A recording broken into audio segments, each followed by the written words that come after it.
langsung aja. Oke. Baik. Untuk sesi pertama selanjutnya ini kami mohon kesediaan Bapak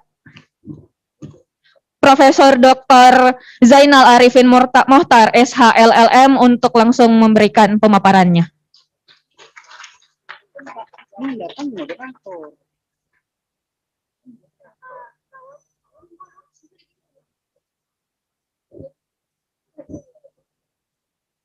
Iya, langsung gitu.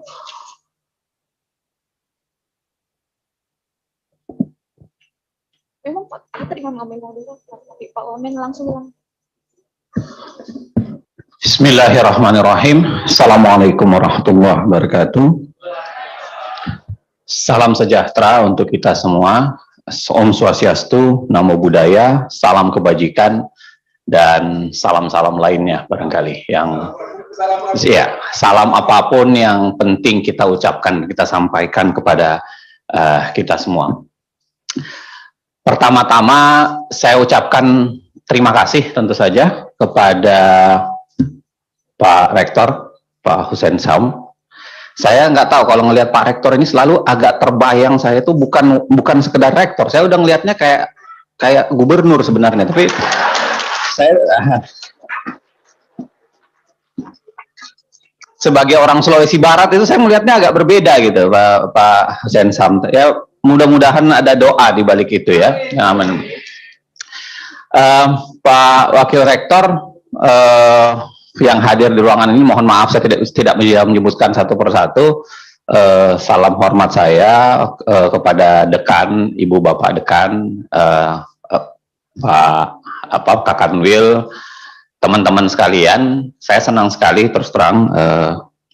Saya selalu tidak bisa menolak kalau Makassar yang ngajak datang gitu, karena seperti Obama itu kayak pulang kampung nih gitu. Jadi saya senang sekali tentu saja. Nah, ada suatu memang kenapa di Makassar ini penting dibicarakan, karena salah satu yang paling sering demo menolak RUU KUHP dan membakar ban itu di sini nih.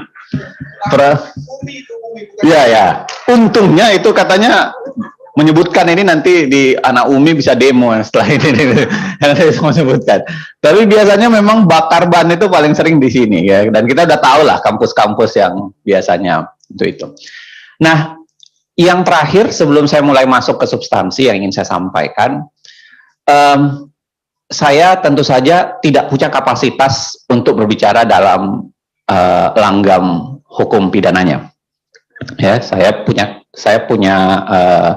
pengetahuan tentu saja berada soal hukum tata negara, dan di situ saya ingin memberikan beberapa catatan barangkali yang ada menariknya untuk bisa dititipkan kepada Pak Wamen untuk kemudian dibicarakan secara lebih detail.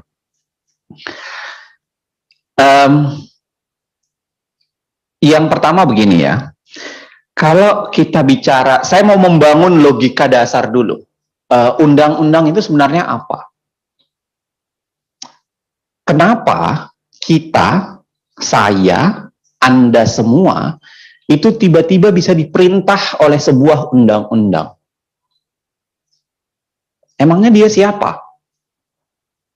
Kenapa tiba-tiba ada sebuah undang-undang yang itu berlaku pada Anda, lalu kemudian apa? Anda bisa dibunuh kalau tidak menaati undang-undang itu. Emangnya dia siapa? Nah, ini kalau saya jelaskan panjang sekali ya, tarik ke belakang, perdebatan awalnya itu kan soal hukum itu universal atau tidak universal sebenarnya.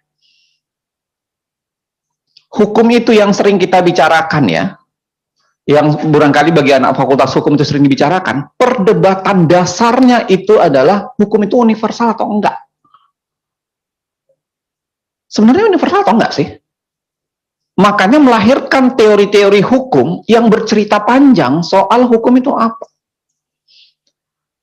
Ini agak panjang tentu saja kalau kemudian harus diceritakan panjang sekali ya. Tapi dasarnya itu ada yang mengatakan hukum itu adalah apa yang diinginkan oleh Tuhan. Karena Tuhan yang atur, maka dia berlaku universal. Berlaku untuk kita semua. Sudahlah. Tinggal soal Tuhan itu adalah apakah datang dari pembicaraan Tuhan, ataukah datang dari kodrat yang dibuat oleh Tuhan. Itu aja perdebatan. Itu yang pertama. Makanya kemudian dia katakan, karena Tuhan dan ada kekuatan besar, maka ya dia berlaku untuk kita. Teori ini berlaku cukup lama, lalu kemudian mulai dikritisi oleh banyak orang. Kenapa? Karena dia bilang, ya kalau Tuhan itu kan, pemahaman soal Tuhan beda-beda kita kan. Pemahaman soal kodrat, cara kita mencerap kodrat juga berbeda. Melahirkan teori-teori yang begitu banyak belakangan. To make it short, kalau saya jelaskan panjang sekali, itu terjadi perbedaan teori-teori sampai berubah. Lahirlah misalnya teori-teori belakangan yang mengatakan, oh enggak, hukum itu adalah apa yang ditentukan oleh pembentuk hukum. Teori yang disebut dengan lebih positivistik. Positivistik. Jadi, kalau bagi kaum positivistik, dia tidak peduli dengan, bukan tidak peduli ya, tidak menaruh etika terlalu tinggi. Etik, enggak. Dia mengatakan, hukum itu tergantung pemilik otoritas. Kalau pemilik otoritas mengatakan iya, maka iyalah dia. Kalau pemilik otoritas mengatakan tidak, maka tidaklah dia. Bagi kaum positivistik, ya, ini menguat, dan saya bisa ceritakan ke Anda ya, kenapa kaum positivistik menguat? Menguat seiring dengan menguatnya negara. Ketika negara dulu belum kuat, nggak ada orang bicara soal positivistik. Tapi begitu negara mulai menguat, ya, mulai tersekat-sekat, panjang juga nih kalau mau ceritakan ya. Dulu kan keadaan itu nggak ada negara kan? Dulu kan nggak ada negara. Yang ada itu adalah individu, yang ada itu tribal. Nggak ada negara. Baru kemudian hukum pertama itu kan hukum ya les taliones kan, siapa yang kuat dia yang berkuasa. Maka orang mulai bekerja sama kan. Satu tribal kalau dari banding diserang oleh tribal lain, kita kerjasama deh kalau gitu. Dibanding nanti kemudian diserang. Makanya mereka bikin klan, bikin suku, suku berubah menjadi negara. Kan begitu. Teori, kalau kita pakai teori lahirnya negara. Mereka, dan ketika negara sudah mulai banyak, ya, baru keluar tuh pandangan-pandangan yang mengatakan, ya sudah, hukum itu berarti kalau kita titipkan kepada negara, dan negara melakukan positifikasi untuk itu. Saya tidak menjelaskan semua ya, saya cuma mengambil cuplik-cuplik kecil. Nah, seiring dengan menguatnya negara, kritik terhadap negara itu tinggi. Kenapa? Karena negara itu pemilik otoritas yang terlalu besar. Apalagi pengalaman negara itu sering melakukan kesewenang-wenangan. Pengalaman negara, yang namanya kekuasaan itu kan memang mengasyikkan ya. Makanya orang berantem mau jadi presiden kan. Ada pula yang mau jadi presiden nggak bisa-bisa kan.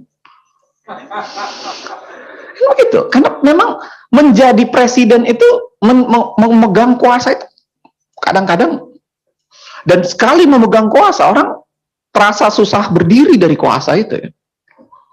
Makanya kenapa orang sering mengatakan negara harus dicurigai? Memang begitu. Memang begitulah.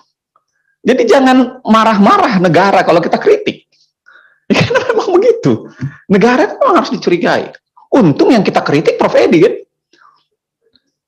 Orang yang kalau sore ya sudah tidak ada orang, kita tinggal berdua main domino di ruangannya gitu. Cerita-cerita ngobrol berdua gitu. Karena memang negara itu memang harus dicurigai ya. Saya kalau mau jelaskan sederhana panjang tuh. Lahirlah ya teori-teori yang mulai mendorong, oh iya, karena negara harus dicurigai, kita nggak bisa mengatakan kodrat semata, kita harus geser yang namanya hukum ini menjadi apa? anthropocentrism. Apa itu anthropocentrism? Hukum itu yang dilihat adalah manusianya. Bergeserlah paradigma itu. Paradigma-paradigma yang awalnya dilihat kepada kodrat, ke negara, dia geser kepada manusia. Dan kalau saya mau jelasin panjang sekali ya, dan itu mengembangkan yang namanya pengetahuan sangat besar. Karena mengembangkan yang namanya hak asasi sangat cepat. Karena begitu digeser paradigma hukum itu ke manusia, ya, dengan seketika bergeser semua pandangan hukum. Manusianya yang dilihat, hak asasi yang dilihat. Paling ada varian-varian kecil. Misalnya apa? Varian sejarah. Von Savigny, CS, yang melihat apa? Oh, manusianya, tapi dilihatnya jangan pada manusianya, pada masyarakatnya. Bukan pada manusia individunya, masyarakatnya. Ya. Hukum itu mengalami pergeseran itu. Nah, apa yang saya mau bilang, sayangnya, kita sering tidak lagi diajarkan soal hukum secara pendekatan yang filosofi panjang itu. Tiba-tiba fakultas hukum berubah menjadi fakultas undang-undang. Di mana Anda tinggal diajarkan apa itu undang-undang, direcoki Anda dipaksa paham dan hafal bunyi pasal dan lain-lain sebagainya. Padahal kalau kita bicara hukum, ya, hukum itu berkembang. Hukum itu mengalami perjalanan panjang sampai kemudian mencapai tahapan sekarang. Dan sampai sekarang pun orang berdebat sebenarnya soal apa yang mau dikedepankan kalau kita membuat hukum. Makanya seringkali yang ada sekarang itu adalah mix, campuran dari paradigma-paradigma itu. Misalnya, kenapa negara boleh membuat aturan kepada kita? Ya karena ada aliran positivistiknya yang mengatakan, oh karena negara punya otoritas untuk itu. Ya. Tapi negara perhatikan juga hak asasi manusia orang dong. Oh iya, berarti ada aliran lain yang masuk di situ. Oh, negara juga perhatikan dong kodrat manusia, karena kodrat manusia itu ada hubungan antara manusia dengan Tuhannya. Makanya masuklah paradigma hukum kanonik di situ. Ya, hukum kanonik itu hukum yang jatuh dari atas itu. Tetapi, dan pada saat yang sama, karena paradigma itu mix, ya, karena paradigma itu mix dalam pembuatan peraturan perundang-undangan, maka seringkali undang-undang itu memang mendatangkan perdebatan berbeda kalau didekati dengan perspektif berbeda. Itu sebabnya kenapa ada teman-teman pengacara di sini. Itu sebabnya pengacara jadi kaya. Karena pendekatan teori itu kan banyak. Dia bisa pilih mana yang paling bisa dipakai untuk menjelaskan itu. Karena pendekatannya kan banyak nih. Ya. Makanya kalau kita lihat pengacara kita, mohon maaf ya, saya nggak pernah melihat ada pengacara yang konsisten dengan pandangannya. Hari ini dia tempe, sore hari dia tiba-tiba menjadi tahu. Kenapa? Karena dia geser saja. Kalau orang bicara soal lebih positivistik, dia akan bilang, enggak, ini Anda terlalu positivistik. Kita nggak bisa melakukan pendekatan positivistik. Kita harus melakukan pendekatan yang ada etika, apa segala. Saya bisa sebut nama-nama pengacaranya kalau Anda mau, saya bisa sebut. Jadi di ruang sidang itu menurut saya seringkali terasa membosankan karena pengacaranya itu tidak istiqomah gitu. Ya, pagi ini pindah besok ini. Jadi dan memang hukum membuat itu. Itu baru satu ya. Saya ingin mengatakan apa? Membuat perundang-undangan itu memasukkan sesuatu yang jamak, paradigma yang jamak ke dalam satu kotak yang namanya undang-undang. Dan di situ dia akan mendatangkan perdebatan. Itu yang pertama. Yang kedua, saya sebenarnya bikin slide, tapi saya udah nggak pakai slide itu. Ya. Yang kedua, kalau kita bicara soal undang-undang, ya, kalau kita bicara soal undang-undang, Maka salah satu perdebatan yang paling besar yang selalu masuk ke pembuatan undang-undang itu, apakah undang-undang ini adalah milik negara ataukah undang-undang ini milik masyarakat? Apakah undang-undang itu what public wants, ya, yang dikreasikan ke dalam undang-undang, ataukah apa yang diinginkan negara lalu kemudian masyarakat disuruh menjalankannya? Sampai sekarang perdebatan itu juga masih tinggi. Apa sih undang-undang itu? Apakah undang-undang itu kita? Atau kepentingan negara? Kalau kita bikin kecilkan lagi, kita atau kepentingan partai politik? Kalau kita buatnya menjadi kecil.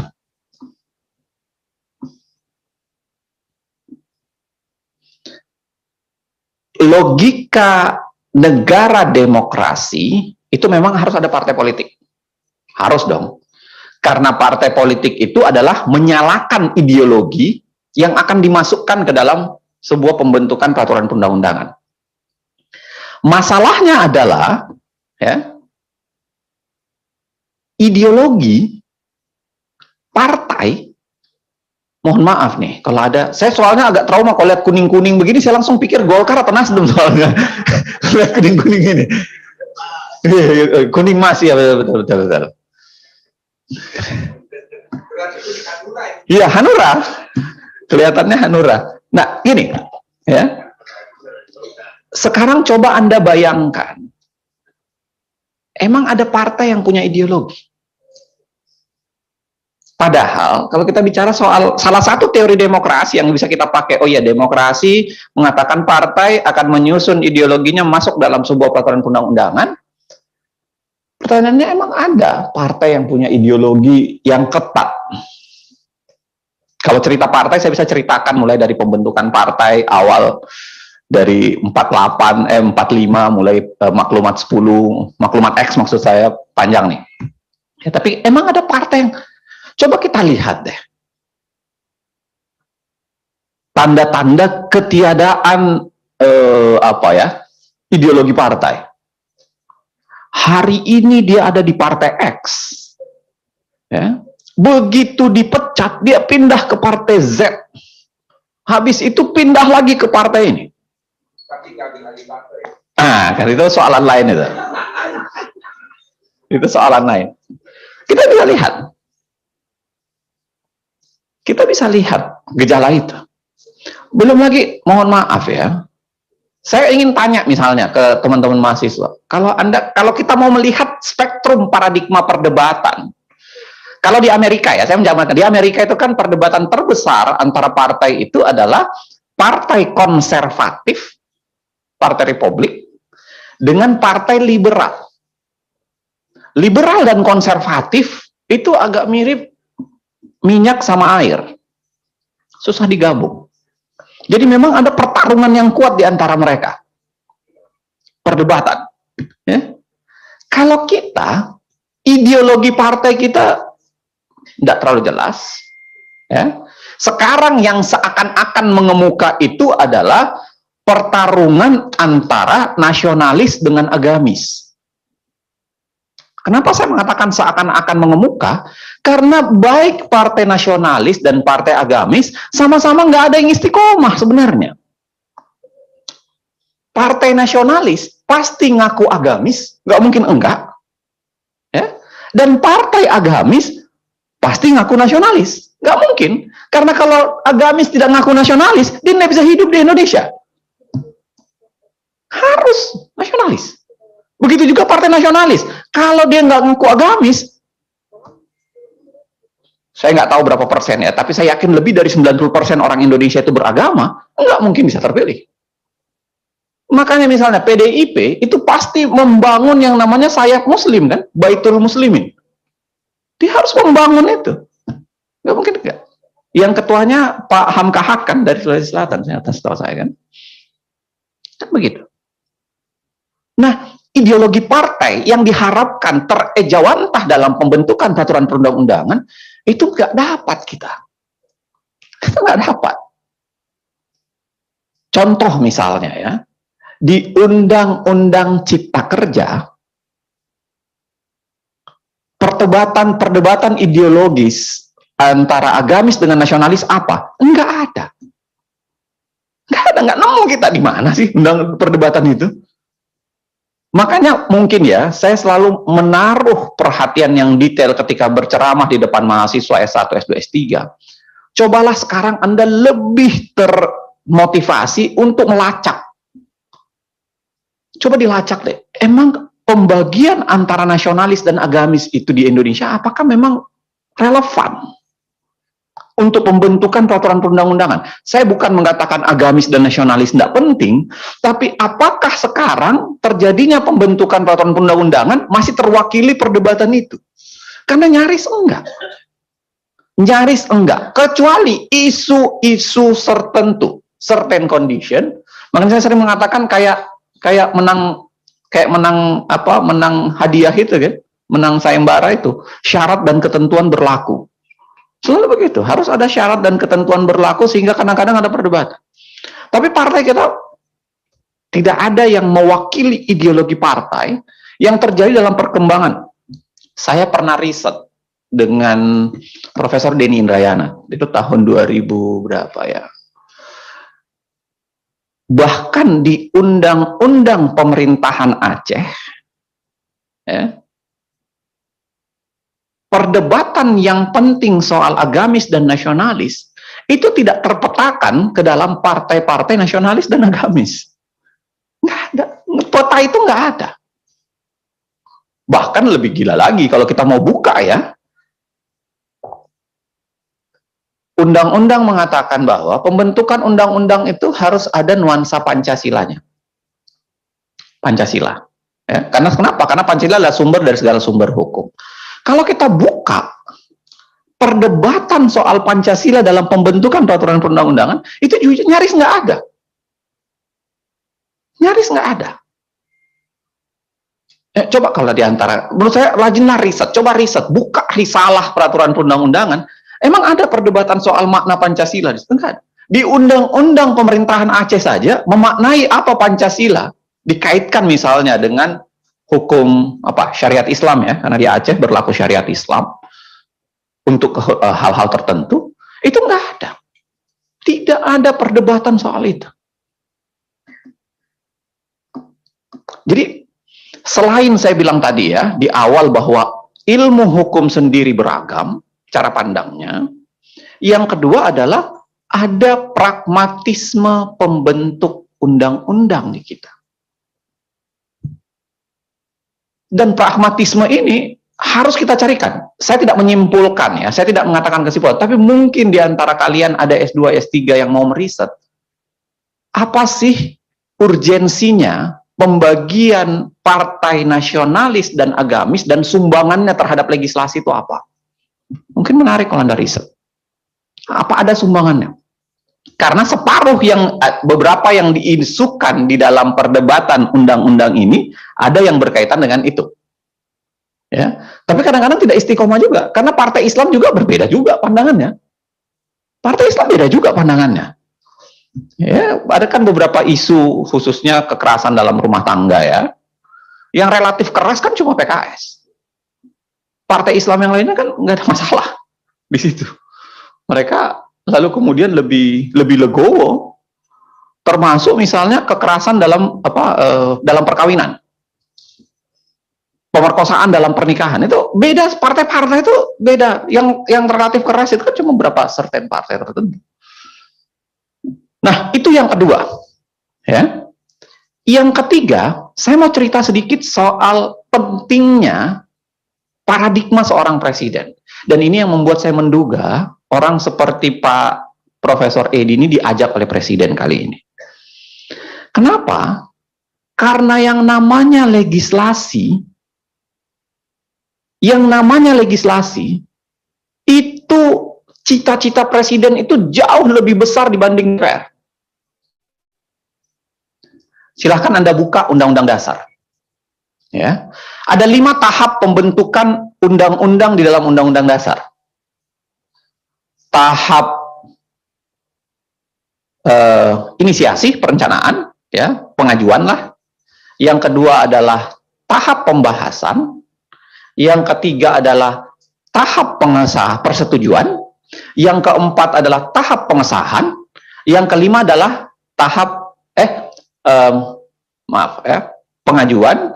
Lalu kemudian tahap pembahasan, tahap persetujuan, tahap pengesahan, dan terakhir tahap pengundangan. Ada 5 tahap. Dan kita, negara Indonesia di dalam Undang-Undang Dasar itu, the one dan the only negara dengan menggunakan sistem presidensil yang melibatkan presiden di 5 tahap itu. Saya ulangi ya. Tidak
saya kalau jelaskan beda presidensil parlementer ini agak panjang lagi.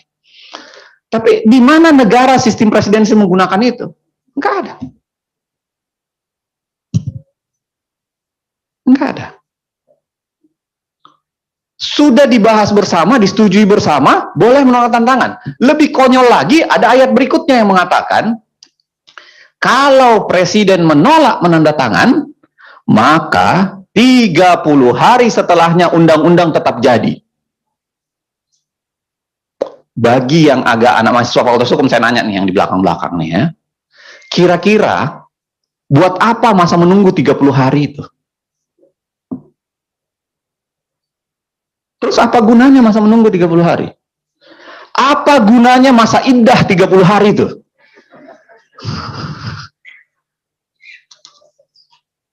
Apa gunanya menunggu 30 hari? Lawang toh presiden tidak tanda tangan, tetap jadi undang. Kenapa nggak ditulis saja? Sebegitu persetujuan, dengan seketika langsung undang-undang jadi. Selesai begitu saja. Kenapa nggak dibikin begitu? Supaya presiden pikir-pikir. Buat apa presiden pikir-pikir? Lawang 30 hari tetap jadi undang-undang.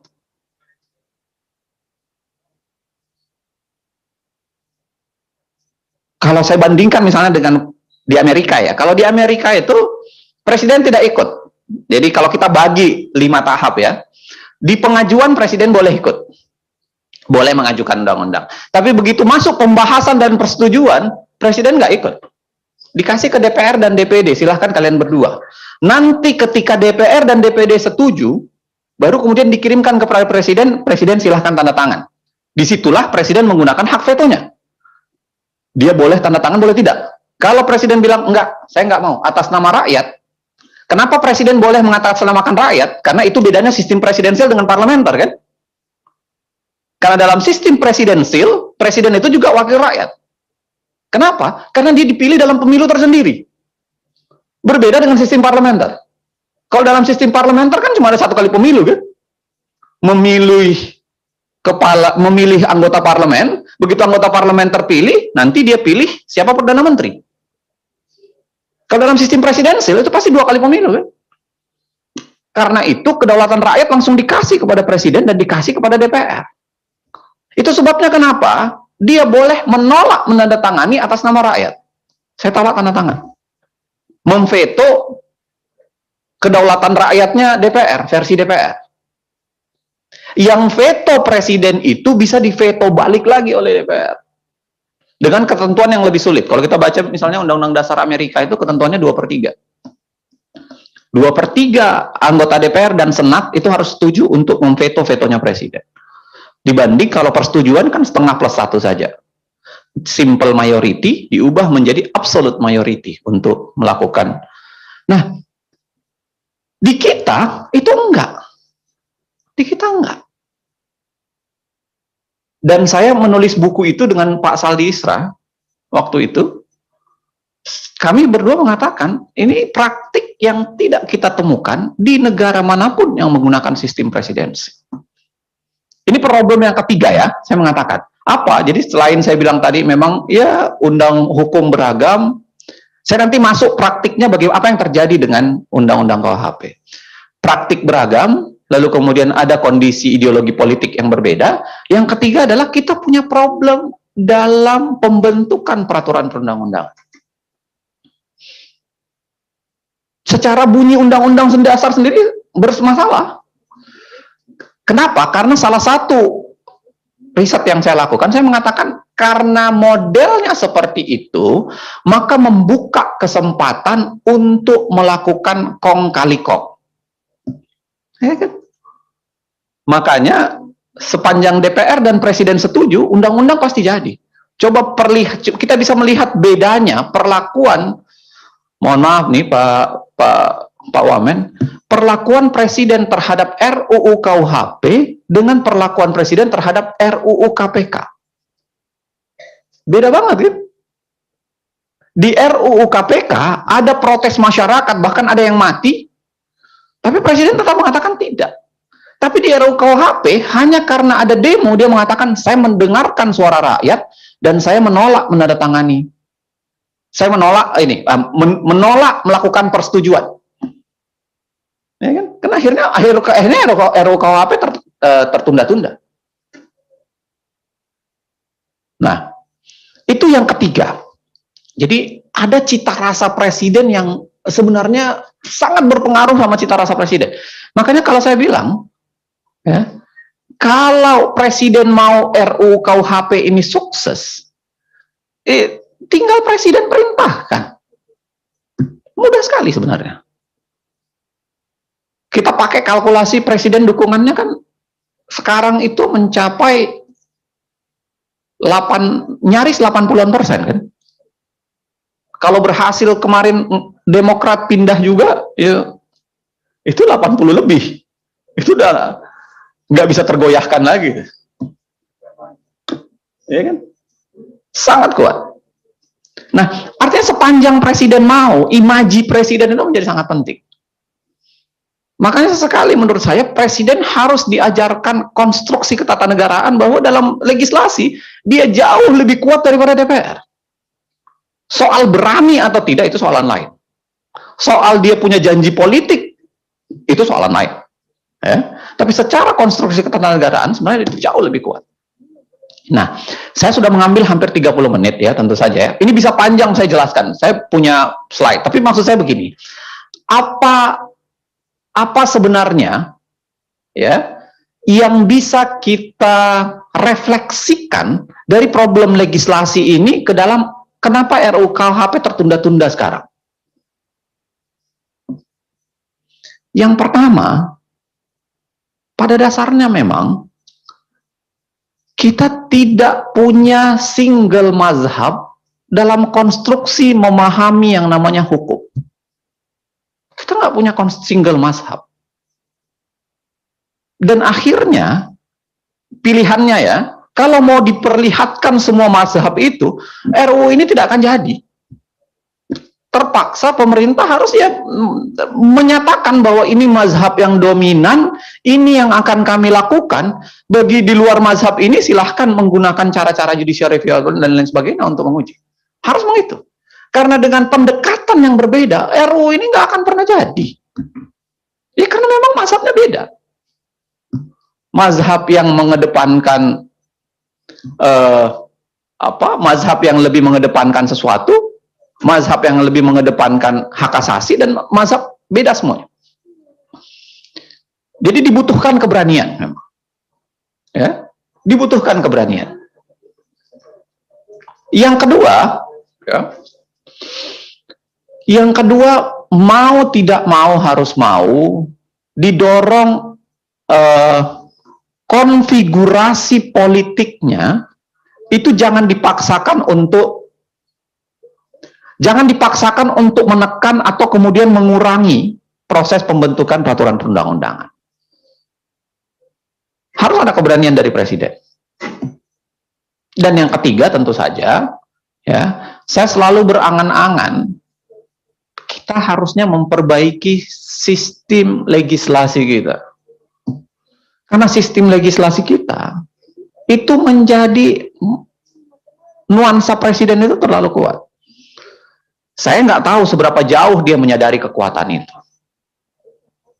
Padahal sebenarnya sangat powerful. Ya. Ada banyak buku yang saya bisa rekomendasikan untuk menceritakan itu. Nah, problem-problem RUU KUHP itu lahir 3 diantaranya dari ini. Ada banyak problem lain, tapi 3 diantaranya lahir dari problem ini. Problem legislasi, problem perbedaan cara pandang, problem kepentingan politik sendiri, ya, melengkapi begitu banyak problem lain. Problem lain misalnya apa? Pragmatisme. Mohon maaf ya. Kalau kita lihat coba Anda lihat undang-undang kita, atau saya secara begini. Coba Anda, bagi mahasiswa Fakultas Hukum, sebenarnya yang harus diatur undang-undang itu apa? Sekarang itu banyak sekali undang-undang yang capek dibikin, tapi sebenarnya urgensi untuk dibikin undang-undang itu apa? Kalau kita lihat RUU, ada namanya RUU Kepramukaan. Saya bukan mengecilkan arti pramuka ya, saya sangat menghormati pramuka. Tapi pertanyaan saya, apa pentingnya pramuka? Bukan pramuka tidak penting, tapi buat apa pramuka diatur dalam bentuk undang-undang? Apalagi saya baca RUU-nya, isinya itu pragmatis betul. Dilarang menggunakan lambang dan tanda pramuka selain untuk tujuan pramuka. Coba kalau Anda baca itu ya, baca ini. Yang menggunakan itu bisa dihukum 1 tahun. Ada anak-anak pulang sekolah, dia pakai baju pramuka, dia nggak langsung pulang ke rumah, dia pergi main bola. Pertandingan, dia pakai baju pramuka. Melanggar pasal itu enggak? Melanggar. Menurut saya, saya menghormati pramuka luar biasa ya. Tapi maksud saya, buat apa pramuka kemudian dikungkung dengan begitu banyak peraturan? Kasihan. Malah kemudian bisa menjadi ada undang-undang. Saya yakin saya sebut ini, saya tantang ada yang bisa sebut enggak? Tapi jangan googling. Ada yang bisa sebut undang-undang nomornya secara langsung. Undang-undang geospasial ada yang tahu enggak? Undang-undang nomor berapa? Jangan googling. Karena kita berjarak dengan undang-undang, kita nggak tahu undang-undang apa sih. Kalaupun Anda buka, Anda belum tentu ngerti ini apa gunanya sih. Ada undang-undang fakir miskin. Mungkin pertanyaan mendasar, kembali kita tanyakan kembali. Ayo mahasiswa Fakultas Hukum dong, S1, S2, S3. Buat semacam refleksi-refleksi. Sebenarnya undang-undang itu apa sih? Yang harus diatur dengan undang-undang itu apa sih? Kalau berikutnya diatur oleh PP itu apa sih? Coba anak fakultas hukum, ada yang bisa nggak? Apa bedanya PP dengan Perpres? Jangan bilang, ya satu dibuat pemerintah, satu dibuat presiden, itu anak kecil juga tahu. Maksud saya secara materi muatan, apa bedanya PP dengan Perpres?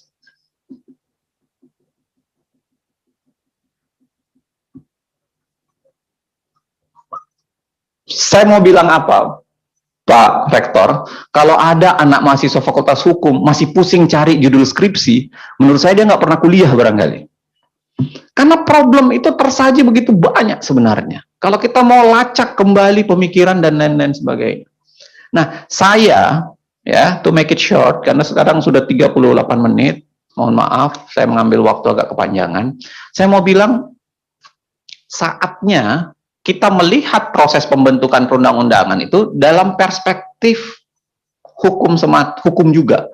Jangan perspektif politik semata, karena kalau perspektif politik semata, nggak akan selesai bayangan ini. Memang harus perspektif hukum. Ada hukum yang harus ditegakkan dan harus ada pilihan. Keberanian presiden, keberanian pemerintah untuk melakukan itu dibutuhkan. Karena kalau terus menunggu kesepakatan 270 juta rakyat Indonesia, nggak akan jadi nih barang.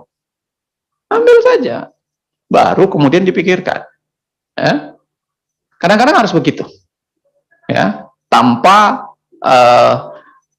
dengan penghormatan terhadap substansi-substansi. Bayangan saya kan paling ada tinggal 5 atau 6 substansi penting yang masih diperdebatkan dari RUU KUHP. Kenapa enggak itu dipending saja? Diundang-undangkan aja dulu yang ada, lalu kemudian yang lainnya dipending.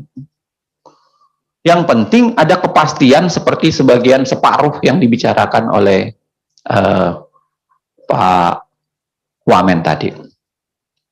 Saya menutup di sini, pas 40 menit. Saya menutup dengan wallahu muwaffiq ila aqwamit thoriq. Assalamualaikum warahmatullahi wabarakatuh. Salam sejahtera, Om Santi Santi, Om Salam Kebajikan. Waalaikumsalam warahmatullahi wabarakatuh. Baik, terima kasih Bapak Profesor Dr. Zainal Arifin Mohtar SHLLM. Jadi untuk selanjutnya kami persilahkan kepada Bapak Profesor Dr. Hasnawi Haris M.Hum untuk menyampaikan materi yang selanjutnya.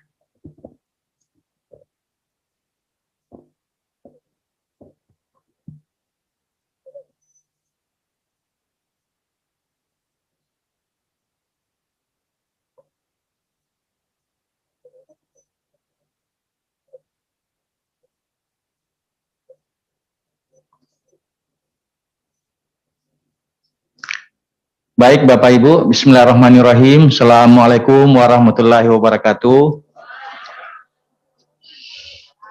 Ini sebenarnya kode, jawaban salam ini sudah kode keras. Kelihatannya ini menghadapi masa-masa, menghadapi waktu sholat.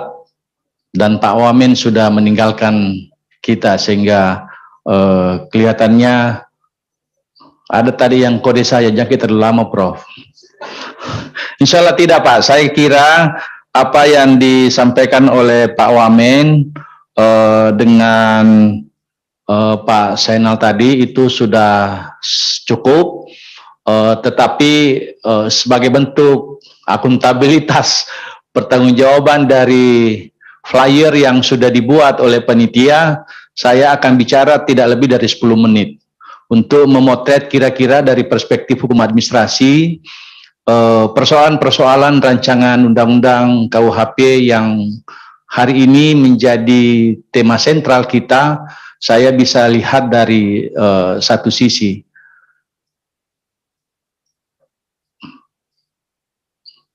Mohon ditayangkan panitia. Oke, baik. Bapak Ibu yang saya hormati, terkait dengan materi kita hari ini, bagi anak-anak kita yang dari Prodi Ilmu Hukum, termasuk yang dari Prodi PKN, yang 80% mata kuliahnya basicnya ilmu hukum, tentu ini persoalan yang sangat menarik saya kira. Kita semua diajarkan dulu ketika kita belajar di semester 1 pengantar ilmu hukum, Itu semua kita paham bahwa salah satu produk hukum kolonial yang masih berlaku sampai hari ini adalah hukum pidana. Bahkan kita biasa menyebut bahwa sudah terlalu banyak problem, sudah terlalu banyak peristiwa-peristiwa yang secara hukum tidak lagi adaptif dengan kondisi kekinian. Itulah makanya seperti yang disampaikan Pak Zainal tadi dengan Pak Wamen, bahwa sudah 76 tahun saya kira kita merdeka, dan kita semua mengenal bahwa hukum pidana yang berlaku di negara kita ini itu hukum, ya, cicitnya hukum pidana Romawi, kemudian cucunya hukum pidana Perancis, kemudian masuk ke hukum Belanda, dan biasa kita ajarkan di anak-anak kita bahwa inilah yang menjadi salah satu yang kita sebut dengan asas konkordansi. Apa yang berlaku di Belanda ketika itu juga berlaku di Hindia Belanda ketika kemudian itu dipraktekkan. Begitu banyak, bahkan sebenarnya pasal tentang, saya biasa mencontohkan di mahasiswa itu tentang pasal persinahan tadi yang disampaikan Pak Wamen, bukan dari perspektif pertanggungjawaban, tapi siapa yang melakukan zina. Dan kalau kita potret dari berbagai perspektif, nampaknya memang sudah harus kita revisi, nampaknya memang sudah harus kita ganti. Lanjut ke poin, langsung saja ke poin 13. Lanjut. Oke, tunggu dulu. Oke, yang sebelumnya.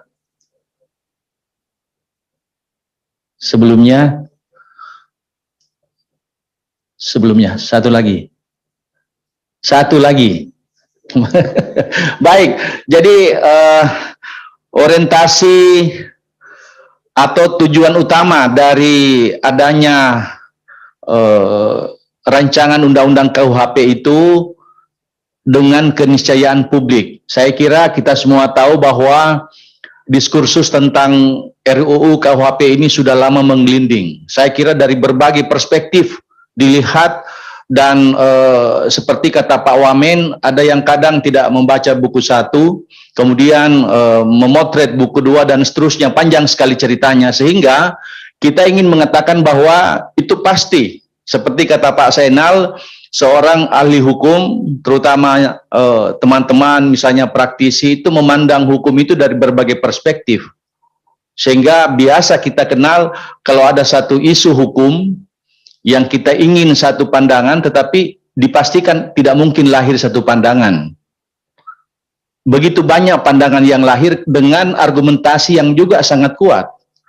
Oleh karena itu, memang kelihatan rancangan undang-undang KUHP yang ada saat ini, menurut saya, Pak Zainal, kalau menurut saya ini harus kita dorong untuk kemudian bukan dipercepat, untuk kita lihat ketika memang syarat kodifikasi atau redikodifikasi itu bisa kita lakukan, ini menjadi kebutuhan kita sebenarnya.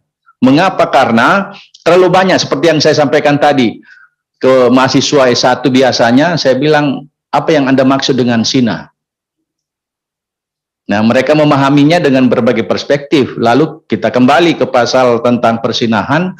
Ya, hanya orang yang memiliki, mohon maaf Bapak Ibu yang bukan dari ilmu hukum dan belum pernah membaca, hanya orang yang tidak memiliki istri atau suami yang diikat oleh tali pernikahan, yang bisa disebut pesina kalau melakukan hubungan suami istri. Jadi biasa kalau anak-anak mahasiswa tidak ada komanya, itu berbahaya. Jadi kalau anak mahasiswa misalnya laki perempuan melakukan hubungan layaknya suami istri, itu sebenarnya tidak dikualifikasi sebagai pasal persinahan. Meskipun misalnya mereka juga bisa dianggap melanggar tata susila. Nah, ini problem besar. Saya biasa mencontohkan, ini masih ingat saya, mencontohkan pasal penyiksaan binatang. Apakah penting kita mengatur pagandeng dari Takalar, dari Goa, yang menyiksa ayam sampai ke Pasar Terong, kakinya di atas, kepalanya di bawah. Rumusan penyiksaan multitafsir. Nah, oleh karena itu Bapak Ibu, ada 4 paling tidak saya lihat dari berbagai referensi mengapa rancangan undang-undang hukum pidana ini kemudian itu bisa kita dorong sebagai bagian dari program legislasi nasional yang diprioritaskan. Pertama, lanjut yang pertama,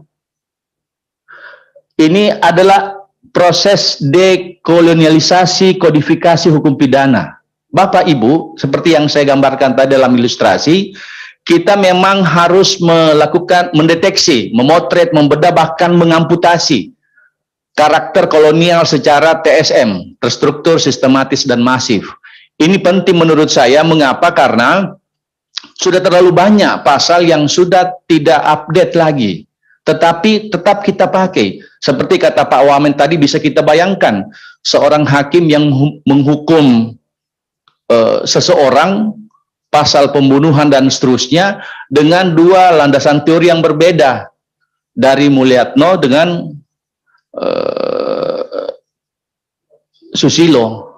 Bisa dibayangkan itu Pak, luar biasa sekali. Dan tadi kita cerita-cerita Pak Wamen di lantai 7, bisa dibayangkan misalnya kalau hukuman tembak mati yang ada di negara kita dan tidak berhasil dengan 1 peluru, maka kajarinya itu yang harus menembak kepalanya yang mau dihukum mati. Nah, ini persoalan berat, dan saya kira gara-gara Susilo dengan Mulyatno ini yang membuat itu ada penembak mati seperti itu. Kemudian yang kedua, Bapak Ibu, yang kedua, demokratisasi hukum pidana. Nah, Bapak Ibu, di dalam rancangan KUHP ini memang kodifikasi hukum pidana yang didorong itu lebih banyak, ini persoalan HAM-nya juga dimasukkan. Jadi kebebasan berekspresi, kebebasan mengemukakan pendapat yang sesungguhnya secara literatif ada di undang-undang lain, Undang-Undang 998 misalnya, itu ada di sana, tapi harus diatur di sini. Nah, satu keuntungan menurut saya adalah perspektif HAM dalam rancangan undang-undang hukum pidana ini juga sudah didorong lebih banyak. Yang ketiga, konsolidasi hukum pidana. Bapak Ibu, sejak kemerdekaan kita, peraturan perundang-undangan terkait dengan hukum pidana itu sudah banyak sekali berdasarkan kemajuan ilmu pengetahuan dan teknologi. Kalau dalam ilmu hukum, saya kira anak-anak S1 paham betul, kita mengenal yang namanya delik-delik dalam dengan delik luar KUHP. Delik luar itu adalah hukum pidana khusus, tindak pidana ekonomi, kemudian korupsi, hak asasi manusia, itu ada semua di sana, sehingga memang sudah saatnya harus diatur sedemikian rupa sehingga konsolidasi hukum pidana itu menjadi satu. Nah, ketika kita misalnya membaca satu referensi, membaca naskah utuh kitab undang-undang hukum pidana, maka kita bisa memahami dengan baik. Kemudian yang keempat, adaptasi dan harmonisasi.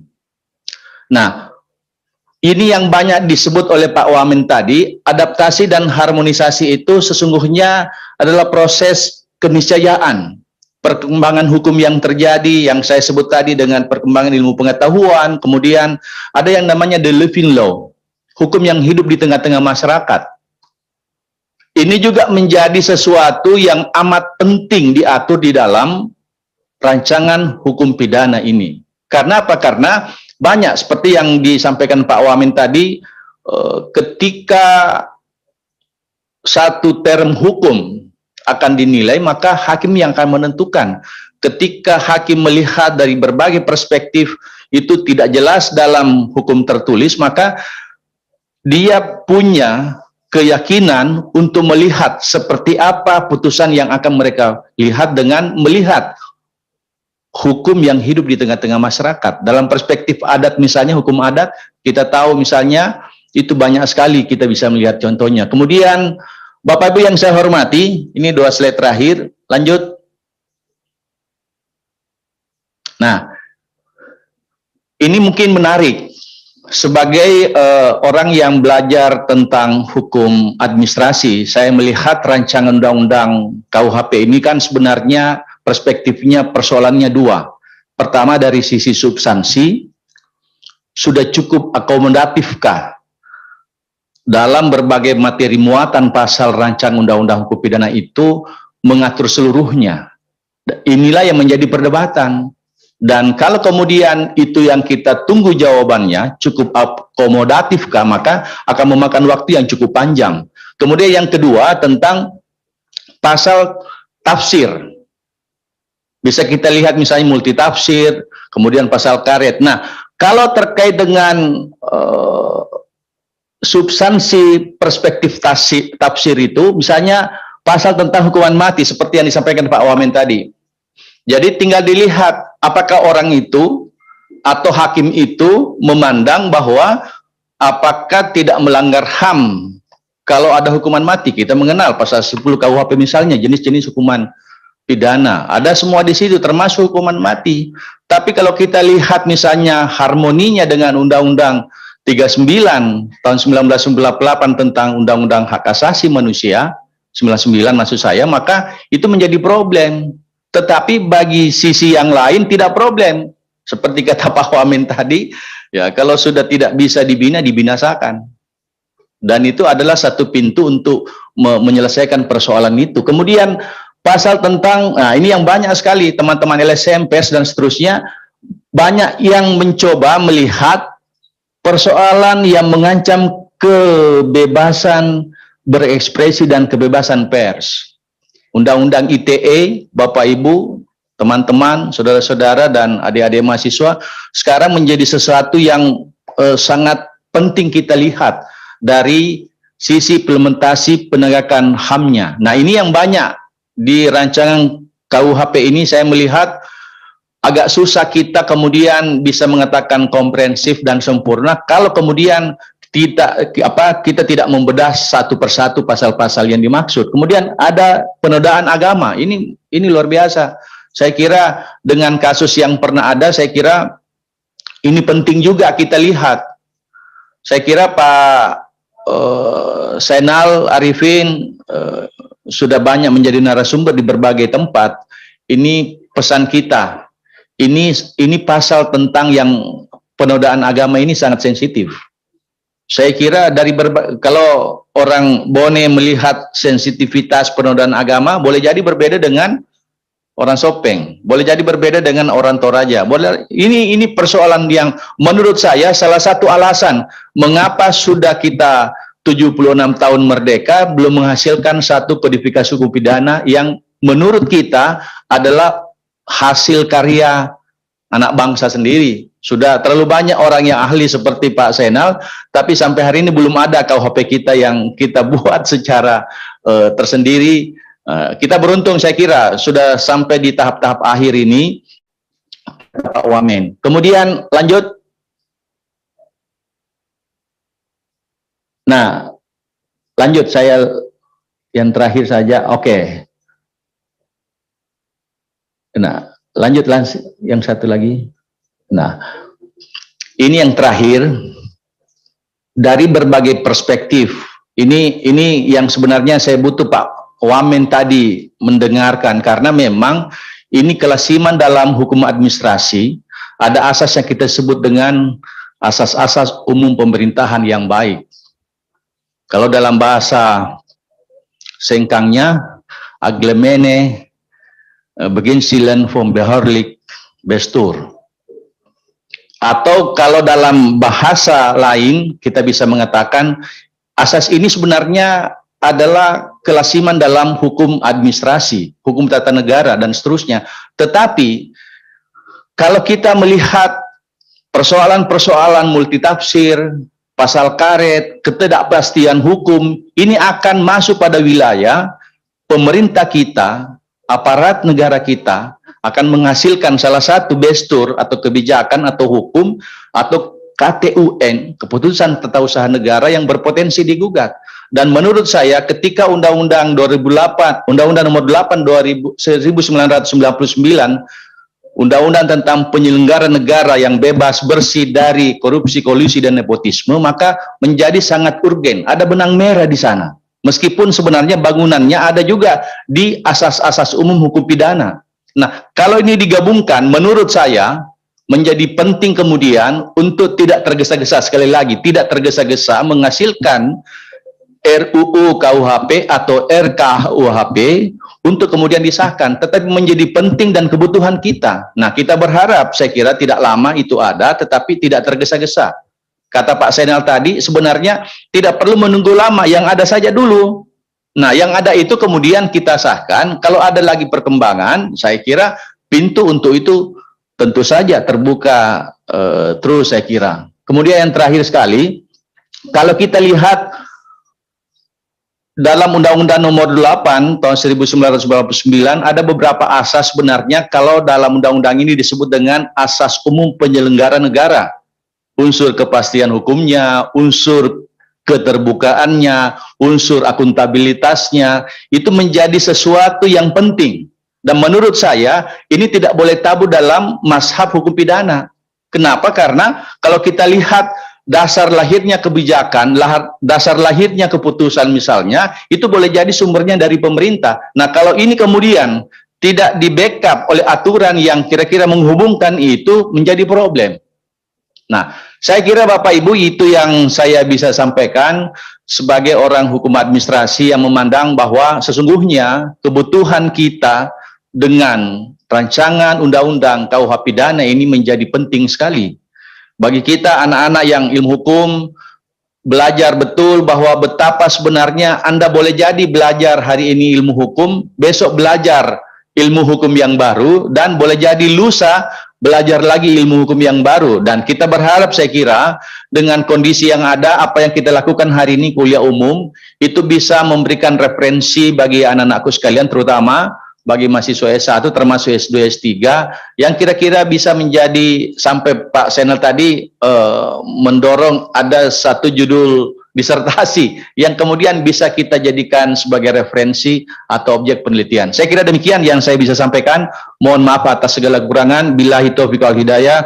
Wassalamualaikum warahmatullahi wabarakatuh. Waalaikumsalam warahmatullahi wabarakatuh.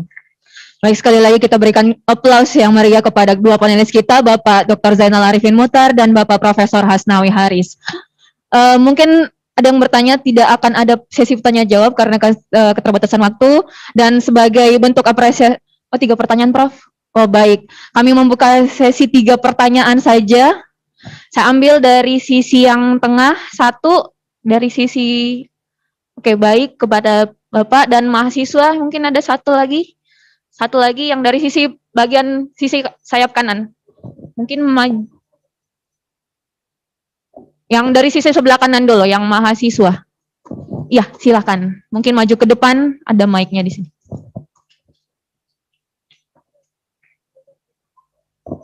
Ini ada. Yang mana? Oh ya, baik.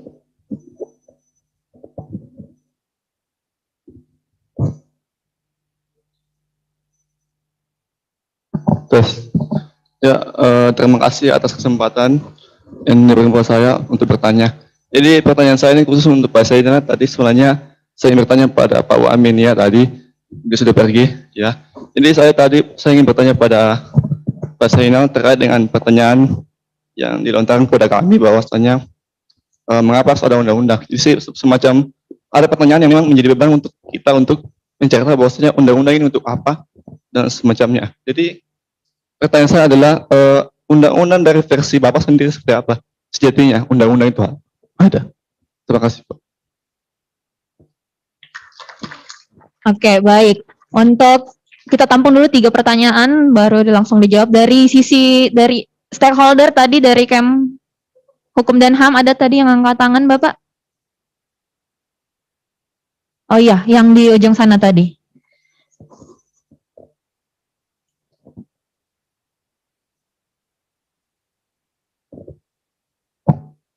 Bismillahirrahmanirrahim. Assalamualaikum warahmatullahi wabarakatuh. Pertanyaan saya tujukan kepada Dr. Zainal.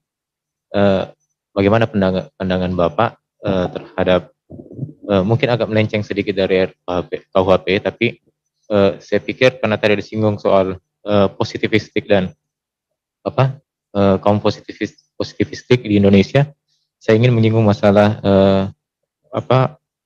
putusan KPK yang kemarin akhir antara Maret dan April mengeluarkan SP3 terhadap kasus Samsul Nur Salim. Terkait hal itu, bagaimana pandangan Bapak antara pertarungan kaum positivistik dengan filosofis dalam pertimbangannya KPK memberikan pertimbangan terhadap adanya pasal 40 Undang-Undang KPK adanya kepastian hukum bahwa harus ada kepastian hukum terhadap Samsul Nur Salim dengan memberikan SP3 bahwa kasus ini terkatung-katung ditolak PK-nya oleh Mahkamah Agung. Namun dari kita semua tidak melihat secara komprehensif mengapa hanya melihat dari kepastian hukumnya, tidak melihat ke belakang bahwa dalam putusan MA-nya itu kan tidak dikategorikan sebagai tindak pidana, 2 lawan 1. 2 hakim tidak mengategorikan sebagai tindak pidana, tapi 1 hakim ketuanya mengkategorikan sebagai tindak pidana. Kenapa belakangan diketahui bahwa salah satu hakim itu bertemu dengan pengacara dari Samsul Salim tersebut. Jelas ini melanggar asas imparsialitas atau kenetralan hakim terhadap dengan bertemu dengan pihak terdakwa. Bagaimana pandangan Bapak terhadap apa sih yang lebih penting, asas keadilan, tujuan hukum sebagai untuk keadilan atau kepastian hukum? Karena seringkali kita terlalu positivistik dalam memandang peraturan perundang-undangan. Kita harus melihat pasal ini bahwa ini diatur dalam undang-undang untuk kepastian hukum terdakwa, tapi tidak memikirkan bahwa ada asas keadilan di masyarakat yang terganggu. Itu saja mungkin dari kami. Terima kasih. Assalamualaikum warahmatullahi wabarakatuh. Waalaikumsalam warahmatullahi wabarakatuh. Satu lagi mungkin saya ambil dari akademisi, Bapak Imam mungkin, Pak dosen, silahkan. Jadi mewakili sama masing-masing dari mahasiswa, stakeholder, dan akademisi.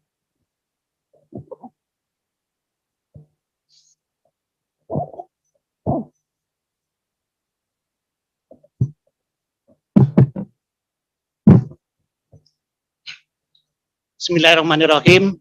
Assalamualaikum warahmatullahi wabarakatuh. Sungguh kita sangat bersyukur pada siang hari ini karena kita mendapat pencerahan tentang politik hukum yang akan diterapkan di negeri ini. Catatan saya, inilah merupakan rancangan undang-undang yang terpanjang selama negeri ini berdiri. Karena sampai hari ini kita masih baru berhasil membuat sebuah rancangan kitab undang-undang hukum pidana. Kalau kemudian kita tidak bisa menuntaskan endingnya sebagai sebuah undang-undang hukum pidana, maka saya khawatir jangan-jangan nanti kita menunggu amandemen undang-undang dasar yang sekarang ini pada pasal 1 ayat 3 dikatakan negara kita negara hukum, ataukah kita membutuhkan amandemen yang mengatakan negara kita negara takut dosa, baru kemudian undang-undang kitab undang-undang hukum pidana baru dinyatakan bisa berlaku. Saya melihat momentumnya paling bagus untuk bisa menuntaskan rancangan ini ialah ketika 100 tahun Indonesia Merdeka 2045. Kita berharap paling lama di tahun 2045, mudah-mudahan rancangan kitab undang-undang hukum pidana itu sudah benar-benar menjadi undang-undang. Tapi kalau tidak, maka saya khawatir. Jangan-jangan lebih baik kita rame-rame membangunkan Khairil Anwar dalam tidur panjangnya untuk mengatakan, aku ingin hidup 1000 tahun lagi. Mudah-mudahan tidak seperti itu. Yang terpenting menurut kita semua, bagaimana undang-undang pidana itu harus dikonstruksi. Karena tidak mungkin hukum pidana yang berlaku dalam masyarakat yang majemuk ini seolah-olah jatuh dari langit, abrakadabra, jadi-jadilah. Maka inilah momentum terbaik untuk mengkonstruksi sedemikian rupa, sehingga hukum pidana itu bisa benar-benar merasa berisikan tentang keadilan. Mungkin langsung ke pertanyaan saja, Pak. Berisikan dengan kepastian dan kemanfaatan. Saya kira demikian, sehingga kalau hukum pidana rancangannya berisi keadilan, kemanfaatan, dan kepastian hukum, insya Allah inilah yang kita tunggu sebagai hukum positif yang mengatur kita semua. Demikian, terima kasih. Assalamualaikum warahmatullahi wabarakatuh. Waalaikumsalam. Pertanyaannya ditujukan kepada siapa, Pak? Semuanya. Oh, baik. Mungkin langsung saja dijawab 3 pertanyaan. Mungkin dari Pak Sainal duluan.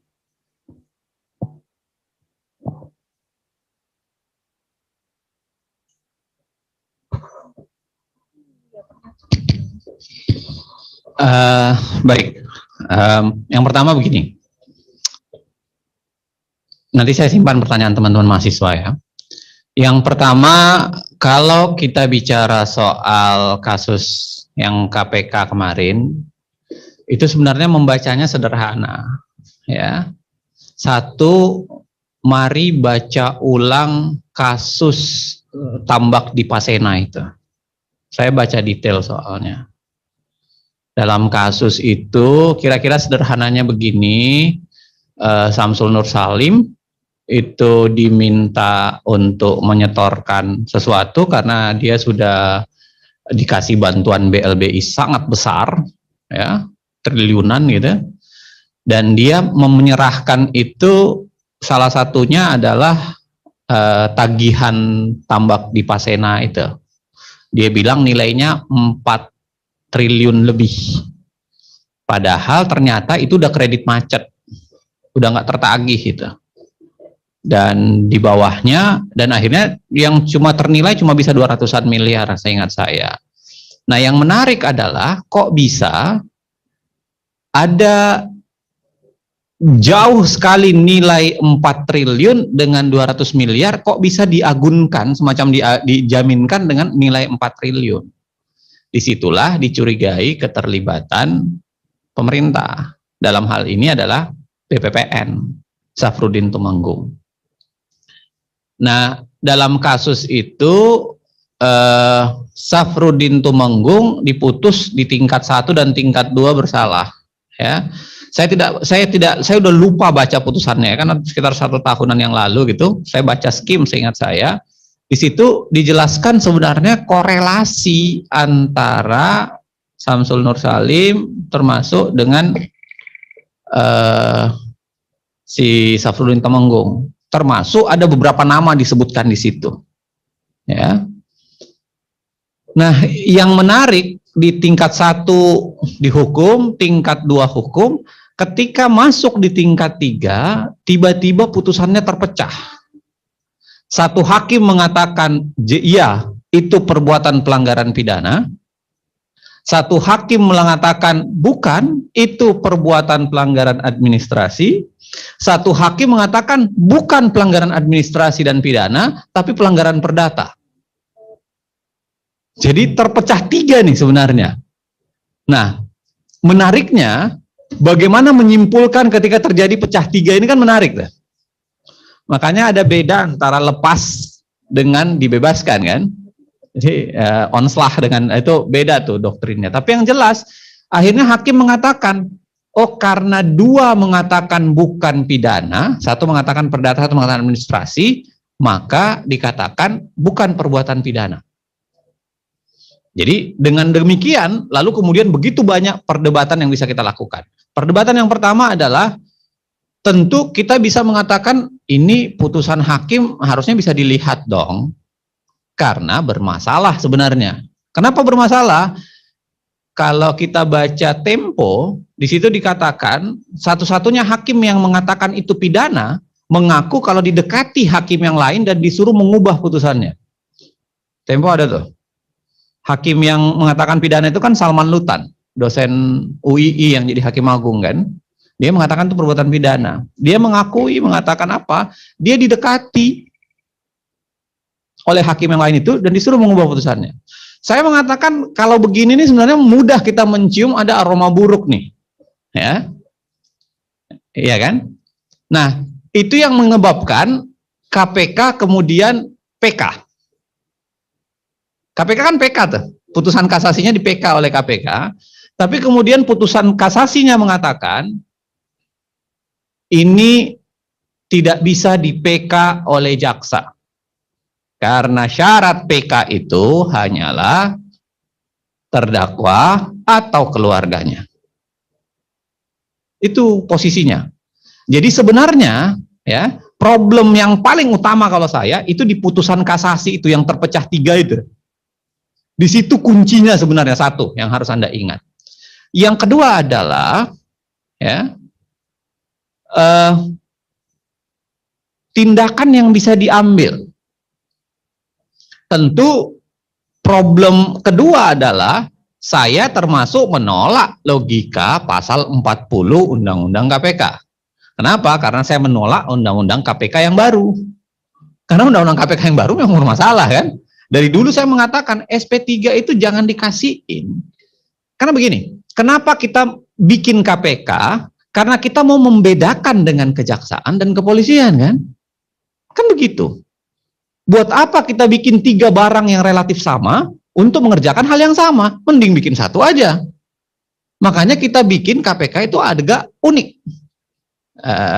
Supaya dia berbeda dengan kejaksaan dan kepolisian. Tapi ternyata dengan menyematkan poin-poin yang mirip dengan kejaksaan dan kepolisian, ya relatif sama lagi. Itu sebabnya kenapa saya tolak undang-undang revisi. Nah, tapi di undang-undang itu kemudian bisa mengeluarkan SP3. Dan akhirnya apa? Ya kembali mirip seperti kejaksaan dan kepolisian. Saya bukan menyepelekan kejaksaan dan kepolisian, tapi kalau kita baca undang-undang KPK itu mengatakan KPK dibuat untuk trigger mekanisme kan, memperbaiki kejaksaan dan kepolisian. Yang di dalam situ dikatakan kondisinya buruk, makanya harus diperbaiki. Nah, kalau kita bikin lagi sama, ya buat apa? Nah, modelnya adalah kenapa SP3 itu diberikan, karena kemudian ya apalagi standar SP3 itu 2 tahun. Coba bayangkan. Kalau Anda lihat syarat SP3 itu salah satunya adalah 2 tahun tidak dikerjakan. Banyak sekali kasus yang tidak sederhana dibuktikan 2 tahun. Perhitungan kerugian negara dalam kasus Lino saja bertahun-tahun. Nggak dikasih. Ya, karena kan kalau hitung kasus Lino, kenapa bertahun-tahun? Itu kerugian negaranya itu butuh spek aslinya itu mesin. Spek aslinya itu mesin supaya bisa dihitung berapa kerugian negaranya. Ketika dimintakan ke Cina, perusahaan di Cina spek aslinya, dia nggak mau kasih. Terkunci. Nggak bisa dihitung berapa kerugian negaranya. Untung belakangan kemudian setelah bertahun-tahun, 5 tahunan baru dikasih kan. Dan akhirnya Lino tetap ditetapkan menjadi dilanjutkan case-nya. Nah, ada teknis-teknis yang nggak bisa. Alat ukur 2 tahun itu apa? Kenapa kok? Jadi SP3 sendiri bermasalah. Ya. Yang ketiga saya mau bilang, saya termasuk yang kenapa tidak dilakukan upaya lanjutan.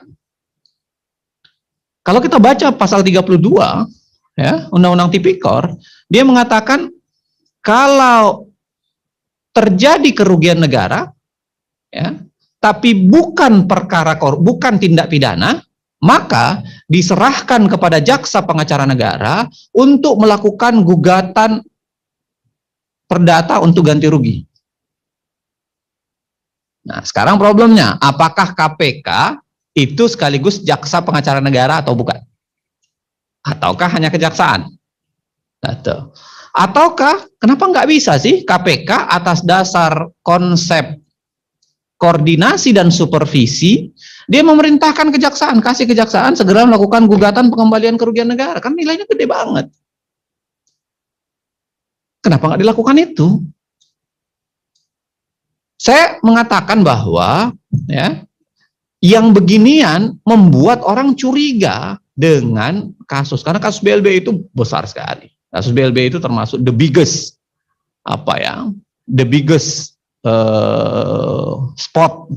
dark spot on our history gitu. Jadi salah satu noktah hitam yang paling hitam dalam sejarah kita, dan kita nggak melakukan sesuatu yang kelihatannya luar biasa. Coba lihat alasan KPK, ini termasuk juga catatan buat KPK. Coba lihat alasan KPK menghentikan perkara karena dianggap Safrudin Tumenggung yang merupakan penyelenggara negara sudah hilang dalam gugatan untuk Samsul Nur Salim. Jadi Samsul Nur Salim itu bukan sebenarnya. Dia dihentikan salah satunya karena ya unsur penyelenggara negaranya udah hilang. Karena Safrudin Tumenggung sudah diputus secara berbeda oleh Mahkamah Agung. Padahal kalau kita baca case-nya, ada loh penyelenggara lain di situ. Penyelenggara negara lain itu, Anda baca aja case-nya. Ya, nanti searching aja, googling. Ada nama-nama penyelenggara lain di situ. Kenapa kemudian KPK tidak mencoba memutar menjadi lebih kreatif gitu? Ya, kejar penyelenggara negara lainnya untuk kemudian tetap mempertahankan yang ini. Kenapa langsung ujuk-ujuk tiba-tiba mengatakan karena Safruddin Tumenggungnya sudah hilang, maka ini harus bebas. Saya nggak tahu harus menceritakan secara detail di sini ya. Tapi di Indonesia ini dinding itu bertelinga. Cerita soal bagaimana sebenarnya program atau proyek membebaskan semua ini itu dapat kita cerita detailnya. Jadi itu yang membuat orang nggak bisa percaya. Nah, balik ke pertanyaan Anda, bagaimana pendekatan kita? Susah melihat pendekatan itu.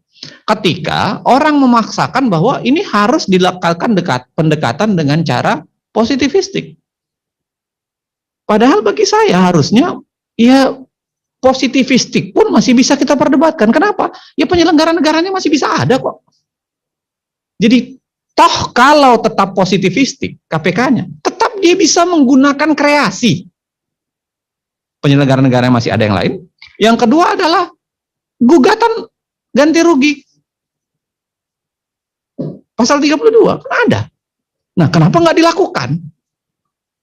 The question is, apakah ini problem hukum atau problem politik? Susah dijawabnya. Kalau problem hukum, saya mengatakan menggunakan pendekatan positifistik pun masih bisa dilakukan langkah. Pakai hukum yang ada, masih bisa dilakukan langkah. Kenapa enggak? Kalau ada kepentingan politik yang lainnya, wallahu alam nih. Jangan-jangan itu yang membuat sulit dijawab. Nah, yang kedua, saya mau bilang begini Pak, pertanyaan yang kedua tadi. Kadang-kadang yang paling menjengkelkan dari negara, seringkali ya, itu tidak istiqomah. Yang disuruh istiqomah itu adalah rakyat, tapi negara tidak apa-apa, tidak istiqomah.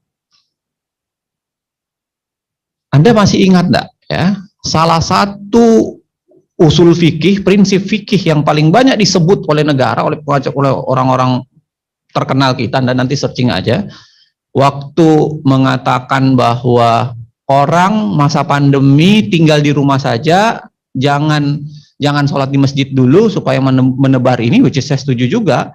Dia menggunakan prinsip darul mafasid muqaddamu ala jalbil masolih. Kan itu kan yang dipakai kan? Dia mengatakan apa? Untuk memperoleh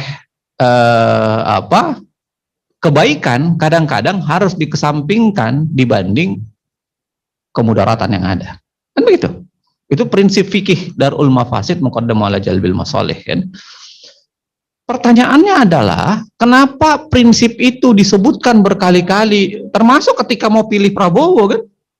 Kan itu disebutkan, lebih baik kita dibanding memperoleh kebaikan ya, menghindari kemudaratan, hilangkan, kan itu dipakai tuh banyak banget. Tapi misalnya kenapa di kasus pilkada nggak dipakai? Kenapa ketika pilkada dilaksanakan, tidak menggunakan prinsip itu?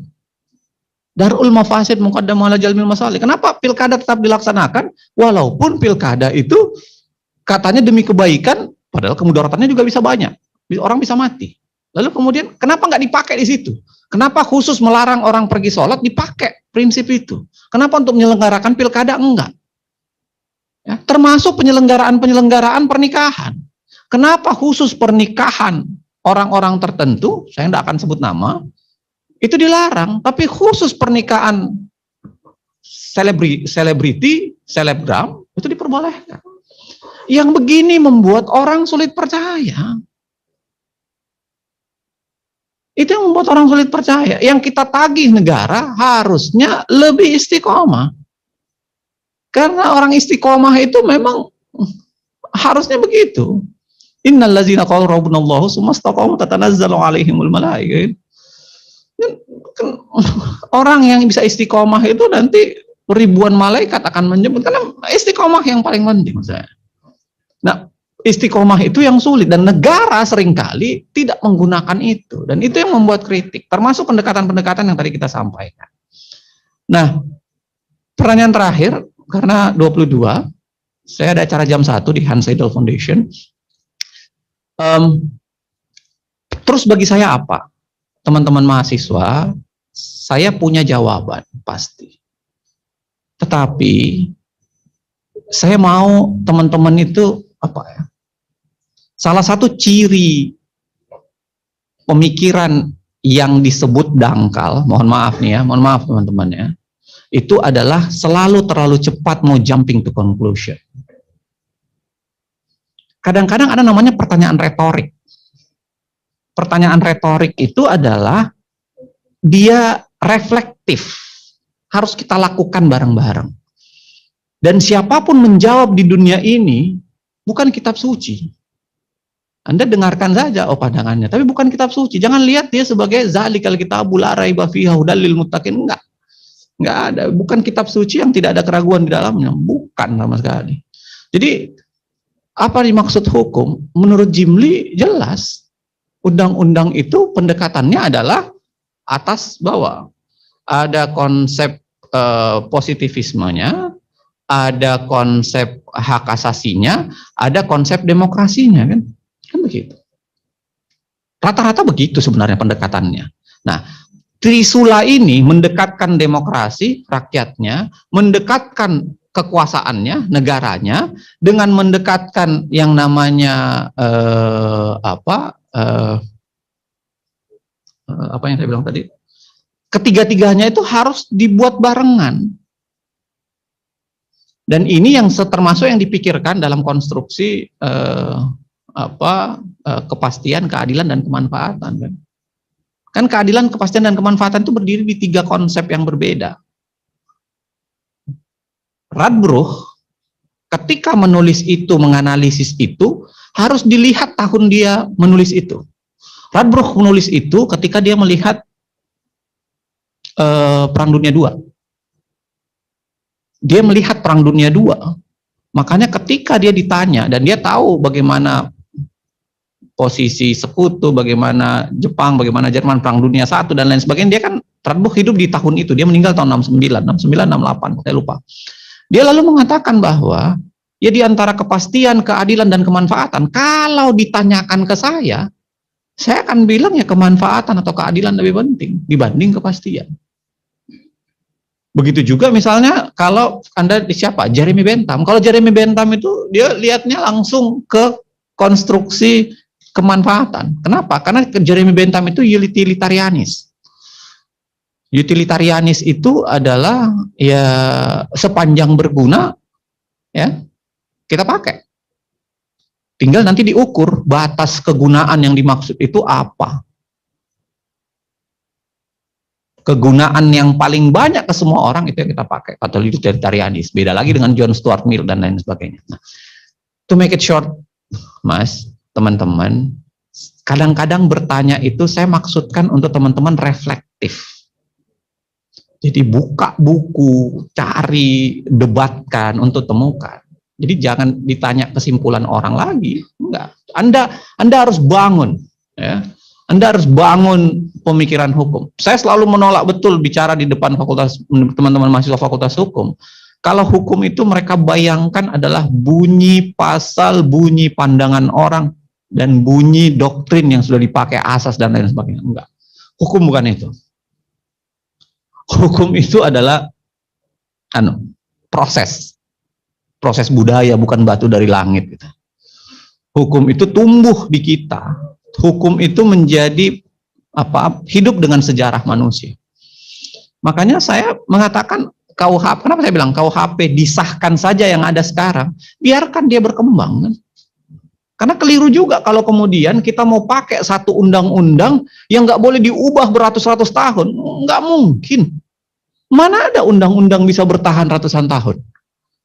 Kondisi teorinya aja kan mengatakan spasio dan temporal itu berubah. Satu-satunya yang tidak berubah di dunia ini yaitu perubahan itu sendiri. Pasti nggak mungkin. Jadi maksudnya harusnya memang dibuka kemungkinan-kemungkinan untuk melakukan perubahan dan absorpsi atau kemudian adaptasi. Pasti. Nah, mikirkan yang gitu-begitu itu kadang-kadang harus dilakukan. Ya. Kemauan kita untuk melakukan perubahan, adaptasi harus kita mulai pikirkan, termasuk memasukkan ke dalam sistem hukum kita. Saya termasuk yang mengatakan bahwa harusnya undang-undang itu punya mekanisme evaluasi yang jelas. Di Belanda, ibu-ibu dan bapak sekalian, itu 2-3 tahun semenjak undang-undang keluar, itu sudah dilakukan evaluasi, persiapan untuk mengubahnya. Itu ada mekanismenya. Di kita, nggak ada evaluasinya. Kecuali kalau undang-undang politik, itu dievaluasi terus-menerus. Karena kepentingannya banyak kan. Tapi kalau undang-undang yang tidak banyak kepentingan mereka, itu nggak ada dievaluasi, berjalan, bahkan konyol-konyolan. Sudah berjalan jauh ke sana, konyol di sini bunyinya. Ya. Saya kasih contoh satu begini. Ada yang pernah baca undang-undang LPS nggak? Pernah baca undang-undang LPS? Mohon maaf, saya sederhana aja bagi mahasiswa Fakultas Hukum.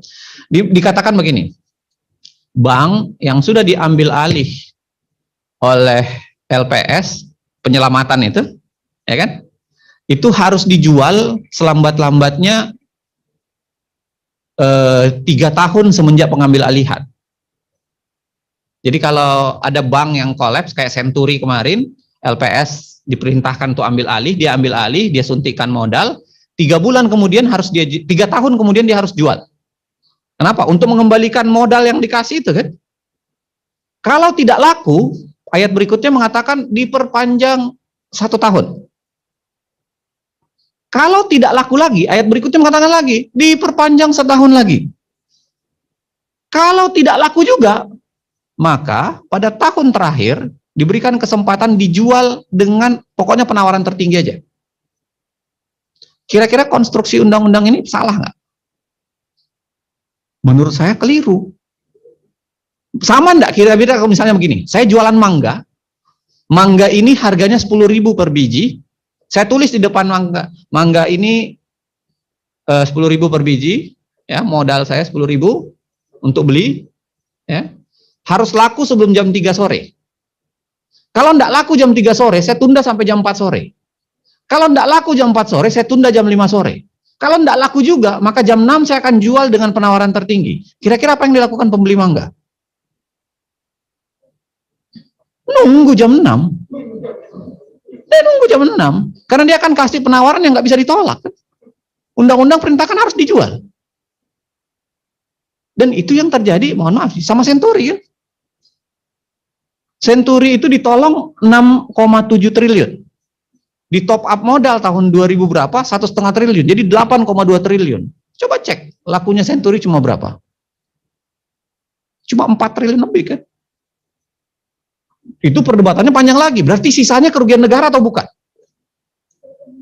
Itu panjang lagi tuh debatnya sebenarnya. Berarti sisanya kerugian negara atau enggak? Negara top up modal 8,2 triliun kok. Tiba-tiba lakunya cuma 4,3. Berarti ada 3,9 hilang kan? Ini kerugian negara atau bukan? Debat lagi jadi. Nah, apa yang saya mau bilang adalah ya, hukum itu sendiri memang harusnya dievaluasi dong. Kalau ada bunyi pasal yang jelas-jelas merugikan kita, harusnya diubah. Ngapain ditunggu lama-lama? Ini dibiarkan. Nah, itu yang seringkali tadi saya bilang, kadang-kadang ya, akhirnya hukum tidak didekatkan dengan kepentingan hukum, tapi didekatkan dengan kepentingan politik. Sehingga apa? Karena dasarnya kepentingan politik, dengan mudah dia pindah-pindahkan tuh mazhab-mazhab hukumnya seiring dengan kepentingan politik yang dimaksudkan. Rajinlah kuliah, mudah-mudahan perdebatan dengan dosen kalian mudah-mudahan akan bisa menambah hasanah. Makasih ya. Baik, terima kasih.